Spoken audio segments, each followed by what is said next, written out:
Hello friends, Merry Christmas. Welcome back to my channel Beta Breeding Day 85. Fishoட age 80 days.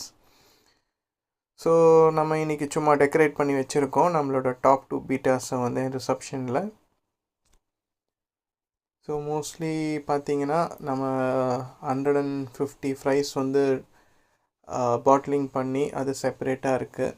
அது இல்லாமல் நம்மக்கிட்ட ஒரு 100 பீட்டா ஃப்ரைஸ் இன்னும் வந்து டப்பில் தான் இருக்குது. இன்னும் நான் அது பாட்டில் பண்ணணும். ஸோ நம்மக்கிட்ட இருந்த பேட்ச் 2 வந்து நல்லா க்ரோத் ஆகிட்டாங்கன்னு சொன்னேன். ஒரு முக்கியமான விஷயம் என்னென்னா எல்லாமே கலர் வந்து பார்த்திங்கன்னா ஃபஸ்ட்டு ப்ளூவாக இருந்தது, இப்போ எல்லாமே வந்து அப்படியே நம்ம மில்கி வே கலருக்கு வருது. ஸோ நம்ம பாட்டில் பண்ணதில் இருக்கிறதுல க்யூட்டான 5 பீட்டாஸ் தான் நான் இப்போ காமிக்கிறேன். நம்ம சப்ஸ்கிரைபர் ஒருத்தருக்கு நான் அனுப்பிச்சி விட்டுருந்தேன் கோயம்புத்தூருக்கு 2 பீட்டாஸ். அவர் இன்றைக்கி மெசேஜ் பண்ணியிருந்தார், அனுப்பும்போது ப்ளூவாக இருந்தது சார், இப்போ அதுவும் மில்கி ஒயிட் கலருக்கு வந்துடுச்சுன்னு. ஸோ அது யூஸ்வலாக நடக்கும். பீட்டாஸ் நான் வளர்த்துருக்கேன், லைக் 5 இயர்ஸில் வந்து ஒரு 20 பீட்டாஸ் மோர் தென் 1 மந்த் கூட இருந்ததில்லை. பட் நான் இந்த பீட்டா வாங்கி ஒரு 2 மந்த்ஸ் சர்வே ஆகிட்டு அது குட்டி போட்டு அந்த குட்டி இப்போ 80 டேஸ் வரைக்கும் சர்வே ஆகிட்டுருக்கு.